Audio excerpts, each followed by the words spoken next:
හරිම සුමුදුයි.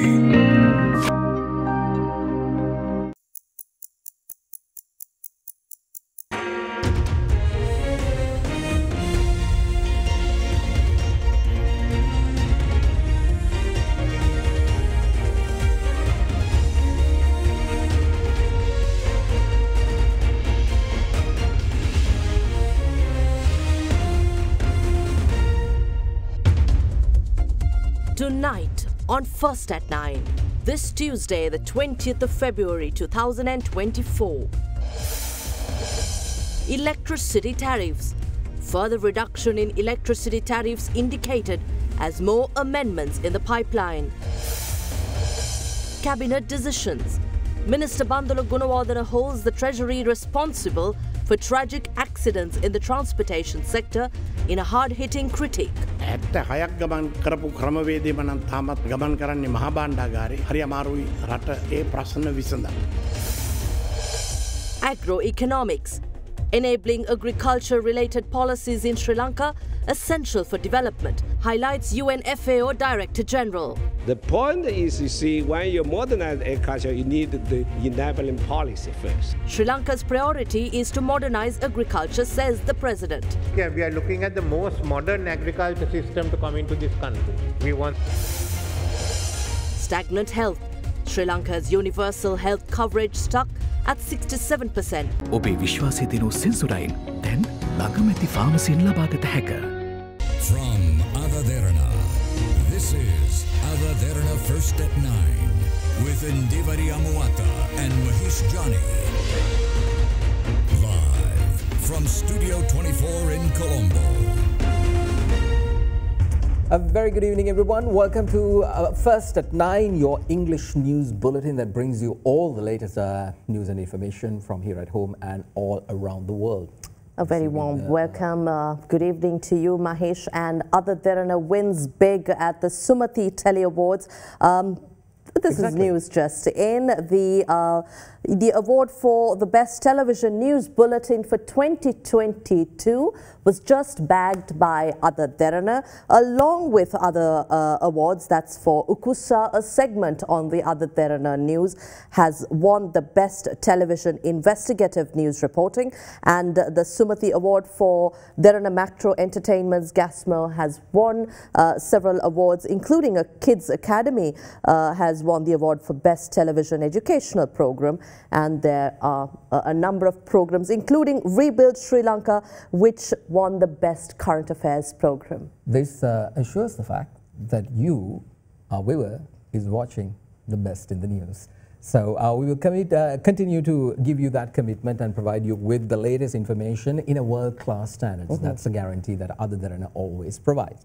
So let's get on with the news stories we have for you tonight. We're going to start off with the latest that has been announced by the cabinet with regard to certain cabinet decisions. Now, Minister of Transportation, Dr. Bandula Gunawardena, lamented the delays in implementing several projects directly impacting the safety of lives in the transportation sector due to the incompetency and inability of the Treasury to initiate swift redress. Well, commenting on the recent train tragedies at the cabinet briefing today, Minister Gunawardena, in a compelling announcement, stated that the Treasury delays the decision-making process as at times when decisions must be taken immediately for the betterment of the general public. Meanwhile, a proposal to reduce the embarkation tax currently charged from passengers leaving Sri Lanka for India by passenger vessels and passenger ships have been approved by the Cabinet of Ministers during yesterday's meeting. With that, let's take a look at some other cabinet decisions announced today. During yesterday's cabinet meeting, permission was granted to reduce the deviation tax currently charged to passengers leaving Sri Lanka for India by passenger vessels and passenger ships to $5 and $20 respectively, and grant a free baggage allowance of up to 60 kilograms to a passenger travelling by passenger vessels. The low-cost travel and transportation fee system is implemented as a measure to recognise that the promotion of maritime passenger transport between the two countries has the potential to promote tourism. In another decision, the Cabinet approved a proposal by the Minister of Tourism to provide the Sri Narayana Dharma Sangam Colombo Trust with an allotment of land from the Nuwara district to build a monastery with Indian aid for the centenary of Sri Narayan Guru. The land will be provided on a long-term lease basis for a period of 30 years. In another decision, the Cabinet of Ministers approved a proposal by the Minister of Energy to increase the contribution of large-scale renewable energy in the country and to take the necessary steps for the development of offshore wind potential in stages through private sector investments by developing economies of scale. The decision was taken after observing results of a feasibility study on the development of offshore wind recently conducted by World Bank consultants, which identified the north, west and southeast regions of Sri Lanka as areas with high potential to generate electricity through large-scale offshore wind power plants. Meanwhile, in another decision, Cabinet gave its green light to a proposal introduced by the Minister of Justice to initiate necessary actions to use the English language in relation to all activities in recognised courts or legal records and proceedings precisely mentioned thereupon. The decision was taken after observing that legal procedures, particularly in the commerce sphere related to commercial activities, are mainly used in the English language and require a considerable cost and time in translating those contents into the Sinhalese language. It was observed that an extended period to settle commercial disputes transpire, which in turn leads to a disadvantage during entrepreneur acquisition, which also drives Sri Lanka's position lower down the ease of doing business ratings, which manifests the ability of conducting enterprises in a country. In another decision, the Cabinet approved a proposal by the President to direct the legal draftsman to prepare the composite draft bill on child rights. It was decided that paramount in this endeavour was to formulate a composite act that ensures all rights declared in the Child Rights Convention, in addition to the legal provisions existing for ensuring security and protection of Sri Lankan childhood. Approval of the Cabinet of Ministers has already been granted by their decision captioned Next 25 Years, dated 9th of January 2023, to introduce a new act named the Child Protection Act. In a hard-hitting announcement, Cabinet spokesman and Minister of Transport Dr. Bandula Gunawardena lamented the Finance Ministry and specifically the Treasury's ineptitude at finalising decisions with regards to funding for initiatives that directly impact the mortality of humans and animals alike in the transportation sectors. දැන් ඊයේ දිනේදීත් ජීවිත 3ක් නැති වුණා දුම්රිය අනතුරක් සම්බන්ධයෙන්. දිනින් දින දුම්රිය අනතුරු ඉහළ යනවා මැත්තමුනේ. මේ සම්බන්ධයෙන් ඔබ දෙපාර්තමේන්තුව කිසිදු පියවරක් කරන්න නැති බව තමයි පේන්නේ. මේක ලොකු ප්‍රශ්නයක් තමයි ඔබතුමා කියන ආකාරයට මේ මනුස්ස ජීවිත සතුන්ගේ ජීවිත බේරා ගැනීම සඳහා අඩු පිරිවැය සහිත රේල් ගේට්ටු ක්‍රමයක් ඇති කිරීම සඳහා කැබිනට් පත්‍රිකාවක් ඉදිරිපත්. ඒ කැබිනට් පත්‍රිකාවේදී අපි සඳහන් කළේ ලක්ෂ 15ක වගේ අඩු වියදමක් බෙල්ලන් ලයිට් දෙකම සහිතව බුර කුටියකුත් සහිතව රේල් ගේට්ටු ඇති කිරීම සඳහා වෙන ව්‍යාපෘතියක් නියම ව්‍යාපෘතියක් කරලා පසුගිය පොසොන් පොහොය දිනේදී ගොඩගම රේල් ගේට්ටුවක් සාර්ථක ලෙස ක්‍රියාත්මක වෙනවද කියලා අත්අදා බලන්න සවි කළා. බොහෝ කාලයක් ගත වුණා. ඒ පිළිබඳ අපි කිව්වා ලක්ෂ 15 ලක්ෂ 7500ක් මාර්ග අනතුරු වැළැක්වීමේ අධිකාරියෙන් දෙන්න ඉතුරු ප්‍රමාණය අපි සමාජ සත්කාරයක් ලෙස විවිධ පාර්ශවවලින් එකතු කරගන්නත් බලාපොරොත්තු වෙනවා කියලා. ඒ අවස්ථාවේදී විපක්ෂ නායකතුමත් මට පාර්ලිමේන්තුවේදී සඳහන් කළා එතුමත් මේ වැඩේට හවුල් වෙන්න. ඊට පස්සේ ඒව පිළිබඳ තවත් කරුණු ඉදිරිපත් කළා. මේක ගැන තව මේ තෑගි දෙන්නේ කවුද? ඒකට මුදල් හොයාගන්නේ කොහොමද කියලා තවත් ප්‍රශ්න අහලා වෙනවා මහා බණ්ඩාගාර. මට තේරෙන විදියට මේ ලංකාව ආණ්ඩු කරන්නේ මේ විදියට කරන්න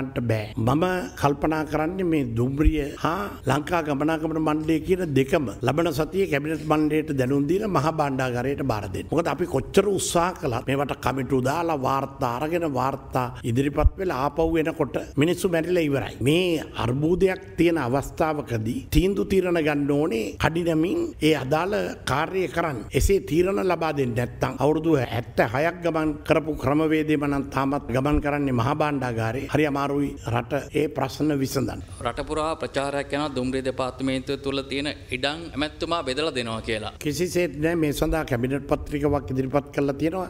කැබිනට් පත්‍රිකාවේ මම පැහැදිලිව කියලා තියෙනවා අවුරුදු 10කට වඩා වැඩි දුම්රිය දෙපාර්තමේන්තුව සතු ඉඩම් යථාවත් කළා හිටපු අයට මේ සඳහා නව තක්සේරු අනුව වහාම මේ වර්ෂය තුලදී ගෙවිය යුතු සියලු බදු අය කරගන්න. අවුරුදු 10ට අඩුවෙන් මේ දුම්රිය අනවසරයෙන් අල්ලාගෙන සිටින සියලු දෙනාට විරුද්ධව නඩු පවරන්න. කැබිනට් මණ්ඩලයේ අනුමැතිය යටතේ මිසක් ඇමතිවරයාට අවශ්‍ය ලෙස ඉඩම් බෙදා දීම මං ඇමති වෙලා ඉන්න තාක්කල් සිද්ධ වෙන්නේ නැහැ. Let's take you to our nation's parliament. Now, Minister of Power and Energy, Kanchan Wijesekara, says that a reduction in the electricity tariff is on the cards in the tariff revision due this month. Under the advisement of the ministry, the Ceylon Electricity Board is to amend the tariff proposal for ratification by the Public Utilities Commission of Sri Lanka. Concurrently, in Parliament today, Deputy Speaker of Parliament Ajith Rajapaksa announced that the Speaker has received the determination of the Supreme Court with regards to the anti-terrorism bill, which was challenged in the Supreme Court. Now, the Deputy Speaker said that the Supreme Court has determined that subject to the amendments that have incorporated to the provisions of the bill by the Supreme Court, the bill could be enacted into law with a simple majority only if the amendments determined by the Supreme Court are introduced to the provisions. අපි පසුගිය දෙසැම්බර් මාසයේ cabinet මණ්ඩලය තීරණයක් ගත්තා විදුලි බිල සංශෝධනය කළ යුතුයි කියලා පෙබරවාරි මාසයේ. ඒ අනුව විදුලි බල මණ්ඩලය ඔවුන්ගේ යෝජනාව ලබා දීලා තියෙනවා මහජන උපයෝගිතා කොමිසමට. රජයේ වශයෙන් අපි උපදෙස් ලබා දීලා තියෙනවා විශේෂම අමාත්‍යාංශයෙන් විදුලි බල මණ්ඩලයට. මේ වසරේ සමහර අපි දැකලා තියෙනවා වියදම් පුරෝකථනය කරලා තියෙන්නේ පහුගිය අවුරුදු 4ක සමහර කරන්න තිබුණු නඩත්තු කටයුතු මේ වසරේ අවසන් කිරීමට. ඒ අනුව මේ වසරේ මේක කරන්නේ නැතුව ඉදිරි අවුරුදු 3 සඳහා ඒ මුදල් වෙන් කිරීම ඒ අනුව කිරීම සඳහා කටයුතු කරන්න කියන එකත් අපි උපදෙස් දීලා තියෙනවා. ඒ අනුව සංශෝධනය කරපු විදුලි ගාස්තු අය ක්‍රමයේ පිළිබඳ යෝජනාව මම හිතනවා බදාදා හෝ බ්‍රහස්පතින්දා විදුලි බල මණ්ඩලය ලබා දෙන කටයුතු කරයි. ඒ නිසා අපි මීට පෙර බලාපොරොත්තු වුණාට වැඩිය අඩු කිරීමක් විදුලි බිල තුල කිරීමට බලාපොරොත්තු වෙන බවත් මේක අපි ප්‍රකාශ කරනවා. ඒ අනුව මහජන උපයෝගිතා කොමිසම ඔවුන්ගේ යෝජනාවට සඳහා තීරණය ගනී කියන එක අපි බලාපොරොත්තු වෙනවා. බලන්න පත්තරෙන් විශාල කොටසක් මොනවද මේ? පරාට එක්සිකියුෂන්ස්. අපි පුන පුනාම උගුර ලේරහ වෙනකම් මේ සභාවේ ඉල්ලීමක් කරා. පරාටේ නීතිය ඉවත් කරන්න නෙමෙයි తాවකාලික විරාමයක් ලබා දෙන්න කියලා. ලක්ෂ 50කට වැඩි ණය ගත්ත කෙනෙක් තමයි පරාටේ බලතල පාවිච්චි කරලා බැංකුවකට කටයුතු කරන්න පුළුවන්කම තියෙන්නේ. ඉතින් අපේ රටේ ලක්ෂ 50ක ණය ගන්නවා කියන්නේ මම කියන්නේ මේ මිනිස්සුන්ට අමාරු නෑ කියලා. හැබැයි සාපේක්ෂව ලක්ෂ 50කට වැඩි ණය ගත්ත කණ්ඩායම අපි ආරක්ෂා කළ යුතුයි. හැබැයි ඊට වඩා පහළ අපිට සිද්ධ වෙලා තියෙනවා දැන් 20 ලක්ෂයක් දෙන්න ගිය පවුල් සංඛ්‍යාව අස්සසුම ලක්ෂ 24ක් දක්වා වර්ධනය කරන්න. ඉතින් මේකත් එක්ක තමයි අපිට නියෝජ්‍ය කතානායකතුමනි මේ ප්‍රශ්න වලට උත්තර හොයන්න වෙලා තියෙන්නේ. දැන් ඔබතුමා මුදල් අමාත්‍යාංශයේ ලේකම්තුමාගේ පෙන්වා දීම ගැන කිව්වා. බංකොලොත් වෙන්න කලින් කවුද කිව්වේ මහා බැංකුවේ හරි මුදල් අමාත්‍යාංශයේ හරි අපේ රට බංකොලොත් වේගයට යනවා කියලා කිව්වද? ඒකයි අපිට තියෙන ප්‍රශ්නේ. දැන් මේගොල්ලෝ මොකද්ද කරලා තියෙන්නේ? රට බංකොලොත් කරපු මහා බැංකුවේ නිලධාරීන්ට 70%ක පඩි වැඩි දීලා. නියෝජ්‍ය අධිපති ඔහුගේ වැටුප මේ මහා බැංකුවේ 7,12,000කින් වැඩි කරලා තියෙනවා. කාර්යාල කාර්ය සහායක ගේ පඩිය 75,000කින් වැඩි කරගෙන. ලෝකේ හැමතැනකම මහා බැංකුවල වැටුප් තලය හුඟක් ඉහළයි. ඒකට හේතුව තමයි තාම ඉහළ ගණයේ ආර්ථික විද්‍යාඥයින් මෙතන නඳවා ගන්න අවශ්‍ය නිසා. හොයලා බැලුවා 2022-23 කාලේ මහ බැංකුවේ ඉන්න සේවක සංඛ්‍යාවෙන් 99 දෙනෙක් ලංකාව අතහැරලා ගිහිල්ලා තියෙනවා. ඉතින් උන්ට අවුරුදු 3කට වතාවක් තියෙනවා මේ සාමූහික ගිවිසුමකින් වැටුප් වැඩි කරියේ. ඉතින් එවැනි පසුබිමක් තුළ මහ බැංකුවට තියෙන ස්වාධීන අයිතියක් හැටියට තමයි මේක සිද්ධ වෙලා තියෙන්නේ. මේගොල්ලෝ දෙන්නේ බංකොලොත් කිරුවේ රට. මොකද්ද මේ විශේෂ දක්ෂතාවය? ඔබතුමාට තියෙනවා ඊට වඩා හැකියාව. ඒගොල්ලෝගේ පඩි අඩු කරන්න තිබ්බේ. මහ බැංකුවේ ස්වාධීනත්වය පිළිබඳව කතා කරන වෙලාවේ අපි මේ ප්‍රශ්නේ මතු කරා. ඒතරයි ජාත්‍යන්තර මූල්‍ය අරමුදලේ ඒ පනවපු කොන්දේසි වලට යට වෙලා අසීමිත ස්වාධීනත්වයක් නිදහසක් දුන්නම මේ වෙන තත්ත්වේ. ඉතින් පළවෙනි ප්‍රතිඵලය මේක. අපේ රටේ දේශපාලනයේ තීරණාත්මක වෙනසක් කරපු එක තමයි ගෝල්ෆේස් අරගලය. ඒ අරගල භූමියක් ඔබතුමන්ලා දැන් කැසිනෝ හලක් ආරම්භ කරන්න බලපත්‍ර දෙන්න යනවා. හැබැයි චීන සමාගමේ නම තිබ්බට ඒ කැසිනෝ ශාලාව පිටිපස්සේ ඉන්නේ මීගමුවේ කුප්‍රකට සූදුකාරයෙක්. ඒකම රජයේ කිසි වෙලාවකත් මේ රටේ පුද්ගලයන්ට කැසිනෝ ශාලා ඕන තරම් විවෘත කරන්න බලාපොරොත්තු වෙන්නේ නැහැ. අපි අලුත් කැසිනෝ ශාලාවක් විවෘත කරනවා නම් රුපියල් බිලියන 10ක ගාස්තුවක් අය කරනවා ගැසට් එකෙන් සභාපතිතුමනි. ඒ කියන්නේ කැසිනෝ ශාලාවක් ආරම්භ කිරීම පහසු නැහැ. Well, in a move to strengthen diplomatic ties between Sri Lanka and Iran, the Foreign Minister of Iran, Dr. Hossein Amir Abdullahi, arrived in Sri Lanka last night. Now, during his stay so far, the Iranian Foreign Minister met with the State Minister of Foreign Affairs, Tariq Balasuriya, and the Minister of Foreign Affairs, President's Counsel Ali Sabri, and engaged in bilateral talks. Now, commenting on the visit, Ali Sabri confirmed that discussions centered around further strengthening of cooperations between the two nations in multiple areas, including the energy sector. Minister of Foreign Affairs of the Islamic Republic of Iran, Dr. Hossein Amir Abdul Ahyan, arrived in Sri Lanka last night on a 3-day official visit.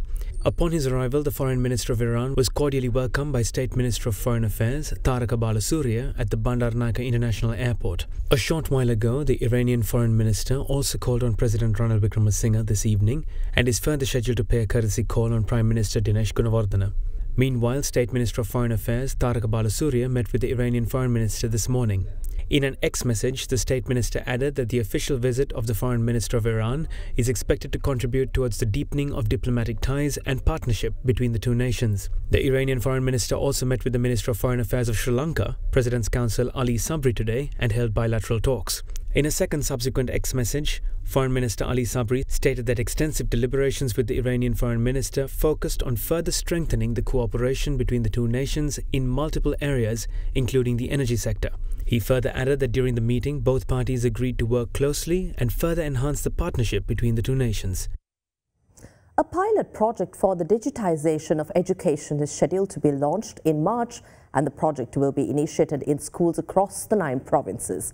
Speaking at a briefing held at the Presidential Media Centre yesterday, Education Minister Dr. Susil Premajayantha noted that Microsoft is slated to aid the initiative, specifically in training teachers for the groundbreaking development. The program will be implemented in classes above grade 8, and artificial intelligence would be integrated into school curricula.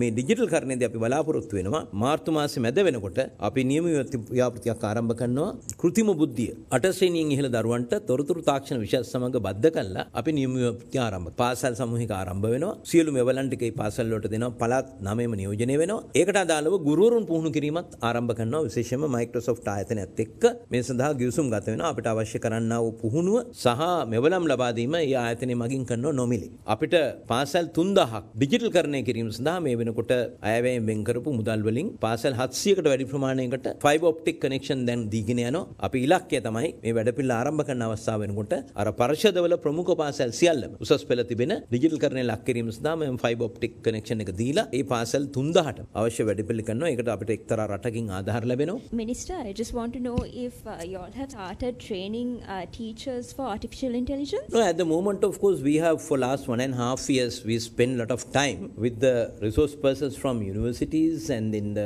vocational training sector and Microsoft because they have programs for most of the countries in the Asian region, over 17 countries. So, par with international standard, they have developed the curriculum for and the content of grade 8 and above.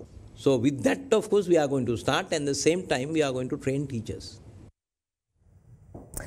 Commenting on Sri Lanka's progression from a crippling economic crisis in 2022, President Ranil Wickremesinghe stressed the pertinence the agriculture sector played in ensuring the country's development. Now, speaking at the inauguration of the Regional Conference for Asia and the Pacific for UN Food and Agriculture Organization today, President Wickremesinghe highlighted the necessity of a most modern agriculture system in the country, adding that youth involvement in the agricultural sector can be expanded via the introduction of smart agriculture. Meanwhile, speaking at the event, Director General of the Food and Agriculture Organization, Koo Dongju, added that Sri Lanka holds massive potential for agroforestry as the country has over 2.8 million hectares of agricultural land. The 37th session of the Regional Conference for Asia and the Pacific of the UN Food and Agriculture Organization got underway today under the patronage of President Ranil Wickremesinghe, accompanied by the Director General of the FAO, Koo Dongju. The high-level ministerial in-person event saw the participation of government ministers and heads of delegations from as many as 46 member nations.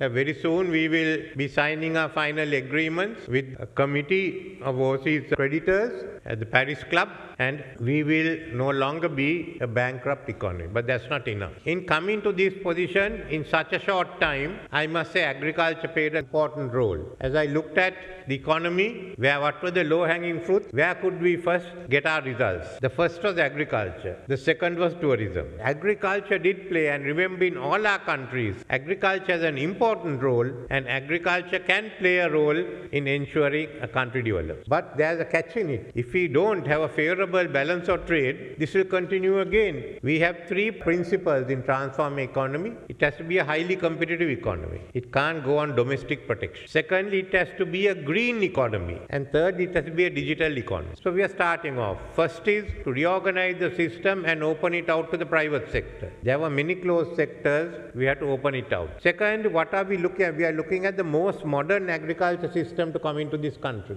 We want that. And it will take us 10 years, 15 years, but 10 years is the target. We bring the most modern agriculture sector. But we have another issue. Young people are leaving the village. They will not take part in traditional agriculture. Bring in smart agriculture, you can keep them back. Agriculture modernization centers where all who are concerned, public and private, will be there. We want to bring in the private sector working together with us, with the government sector. That's the best way. That's what we agreed. And now we are getting the private sector with it. One effort of privatizing is privatizing the state-owned plantations. We are opening out land, remaining land under the Mahaveli scheme. We'll also give land which is available with the state and which are not being utilized. That's why anyone who would like to go in for modern agriculture. As far as the state organized milko is concerned, we are going into an agreement where Amul will be controlling it. And what is the target? We will look at 2 million animals giving 10 liters a day. So from 1 we go to 10. That is 20 million there alone. And that is about 200,000 farmers. The second is to push this on. We will be establishing International Climate Change University, a stakeholder university on which we are working. Sri Lanka has already given the land. We are talking with the Republic of Korea on starting the building, but there are many other stakeholders who will come in. So the International Climate Change University will train a lot of our officials. Sri Lanka hosts more than 2.8 million hectares of agricultural land and 2.1 million hectares of forest area. So you can see the big potential. Almost half and half Sri Lanka land covered by the green land. So it's a big potential for agroforestry and forest-based agriculture. So, and if we are willing to assist you with our technical capacities. The point is, you see, when you modernize agriculture, you need the enabling policy first. Policy related to land policy, natural resource management, conservation. Second, also more important, investment, responsible investment. You have to take care of the environment-friendly practice and also they build a new technology which is affordable to the farmers, especially smallholder farmers. And third, as innovation, technology itself, we need the consistent investment on that. That also takes a long time and long commitment. Minister of Health Dr. Ramesh Patirana says that the healthcare system in the country, which was once internationally renowned, has come to a standstill following the COVID-19 pandemic ensued shortly after the economic crisis. Attending an event in Colombo, the minister said that the universal health coverage of the country has remained stagnant at 67%, while other countries in the region have progressed at a higher rate. Also joining the event, Secretary to the Ministry of Health, Dr. Palitha Mahipala, addressing the leading cause of deaths in the country, said that most respiratory-based deaths are correlated to the consumption of tobacco. And he appealed that the government take steps to further increase the tax attached to the sale of tobacco as a measure of the discouraging of tobacco use.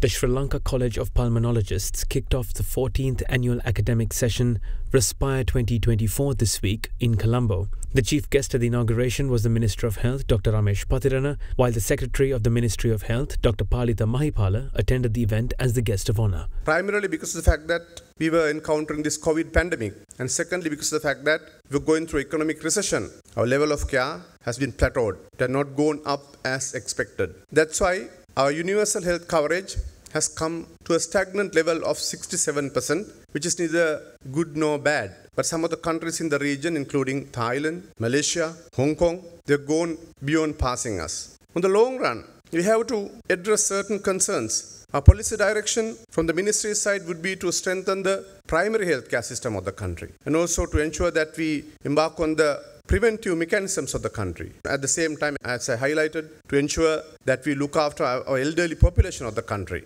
So it's in the third decade of the 21st century, we have to ensure our health system embrace the technological advancements, including artificial intelligence, which deals with a lot of situations which humans cannot engage or which are difficult to encounter. 2019, chronic respiratory diseases were the third leading cause of death. It's true for today as well. Disease prevalence is 500 million cases, and also it causes 4 million deaths globally. 90% of these deaths occur in low and middle income countries like Sri Lanka. Tobacco accounts for 30 to 40% of the causes and cases. WHO came out with a global action plan for NCDs, non-communicable diseases, and chronic lung diseases are part of it. Globally, NCDs causes 41 million deaths. Reducing tobacco smoke exposure and indoor air pollution is very important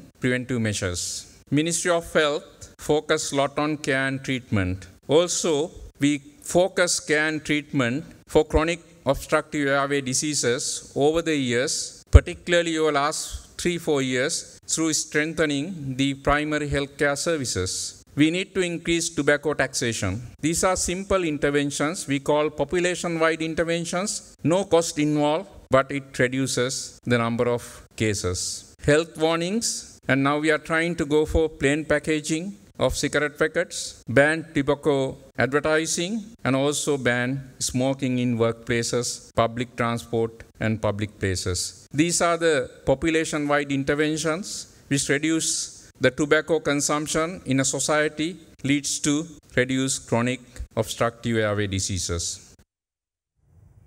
In other local stories we have for you tonight, now the 14th round of negotiations between India and Sri Lanka on the Economic and Technology Cooperation Agreement, or ECTA, has been scheduled to be held in New Delhi during the first week of March of 2024. Now, at its meeting yesterday, the Cabinet of Ministers took into consideration the submissions made by President Ranil Wickremesinghe regarding the current situation of the EDCA and the 13th round of discussions which took place in January of 2023. Now, subsequently, the 9 subcommittees responsible for goods, trade, introduction, general provisions and general exceptions, services, trade rules of the origin customs procedures and easing trade measurements for sanitation and sanitation of vegetation, technical constraints for trade, trade accords and economical technological cooperation entered into discussions ahead of the negotiations next month. Meanwhile, the Subcommittee on Conflict Solving and Final Provisions is scheduled to hold its discussion in the last week of February in New Delhi.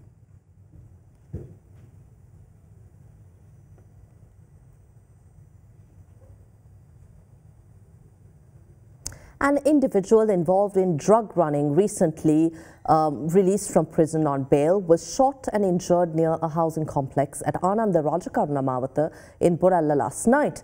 With the police force's recent crackdown on drugs, desperation within the narcotics syndicates have driven tensions high. Meanwhile, a 19-year-old was stabbed and killed in the Ingurukade area in Grand Pass this morning. With that, here's a look at more news across the island in brief. A 38-year-old person said to be involved in drug running, who was recently released from prison on bail, was shot and injured near a housing complex at Ananda Rajakaruna Mawatha in Boralla. According to police, an unidentified individual who arrived on a motorcycle had opened fire at the victim last night. Following the incident, the gunshot victim was admitted to the Colombo National Hospital. Further investigations into the apprehension of the gunman are being carried out by the Boralla police. In the meantime, a 19-year-old was stabbed and killed in the Ingurukade area in Grand Pass this morning. The victim was identified as a resident from the area. However, motive behind the murder remains unclear and investigations into the death are currently underway.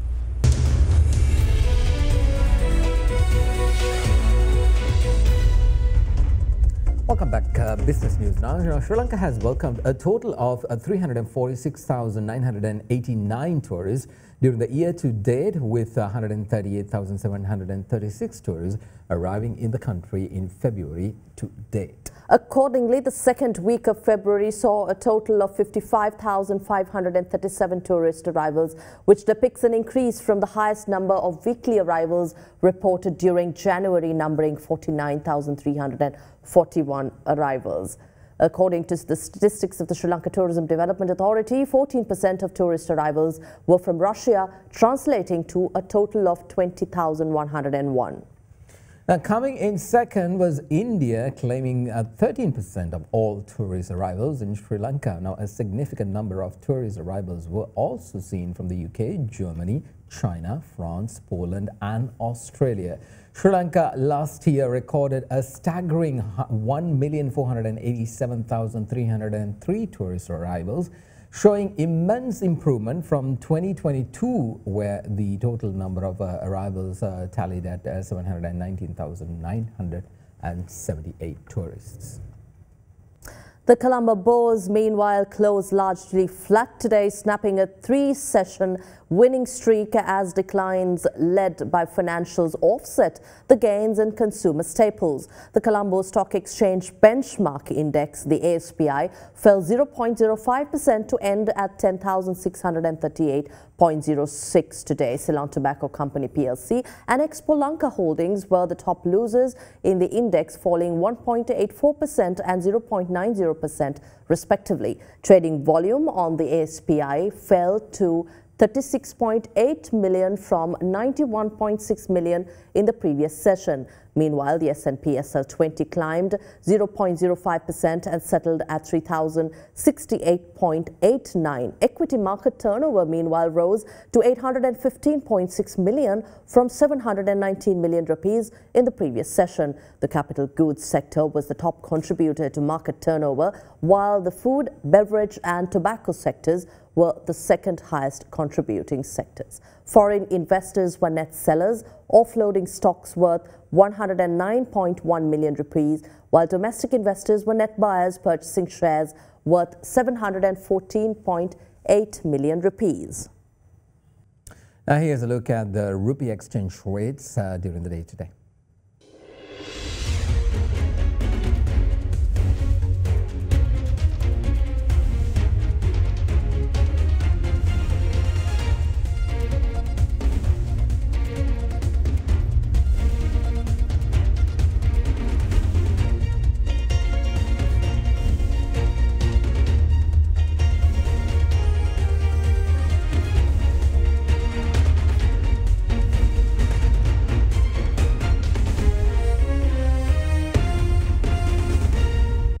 And in world oil prices edged marginally lower today, but remained near the highs of the past 3 weeks amid ongoing geopolitical tensions in the Middle East and a stronger demand from China. Brent crude futures fell 29 cents or 0.35% to end at $83.27 a barrel. Meanwhile, US West Texas Intermediate for April delivery fell 38 cents or 0.38% to $78.08 a barrel, while its March contract rose 8 cents or 0.1% to $79.27 a barrel ahead of its expiry during the session. Now, analysts pointed out that global oil prices were also affected by China's strengthened demand, as it showed some signs of economic recovery amid an increase in tourism revenue and a Beijing initiative to cut to a benchmark reference rate for mortgages in an effort to shore up its property market. However, global oil demand is projected to fall in the coming months.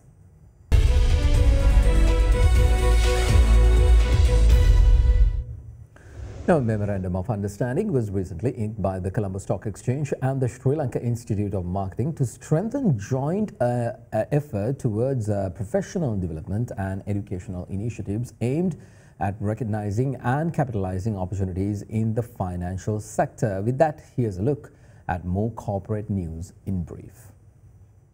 In a move to enhance collaborative efforts in advancing educational initiatives and professional development, the Colombo Stock Exchange and the Sri Lanka Institute of Marketing, or SLIM, signed a Memorandum of Understanding to ultimately provide students with the enhanced access and preparation necessary to recognize and capitalize on opportunities in the financial sector. Further, this MOU aims to include a capital market module for the postgraduate diploma in marketing program and facilitate guest sessions in other courses at SLIM, designed and offered through the CSE branches in collaboration with SLIM.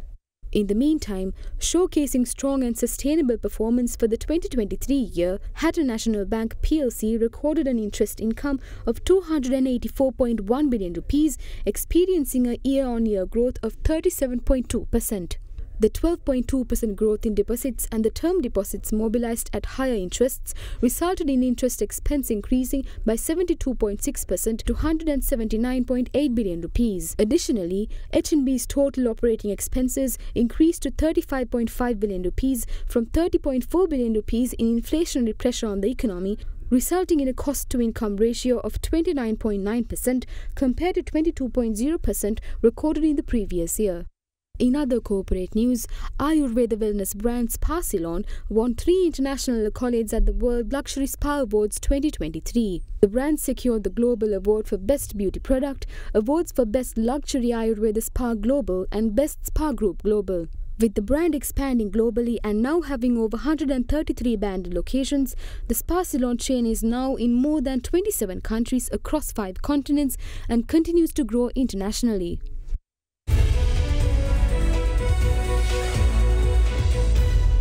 Well, that's all from us here tonight. Have a pleasant evening. Good night.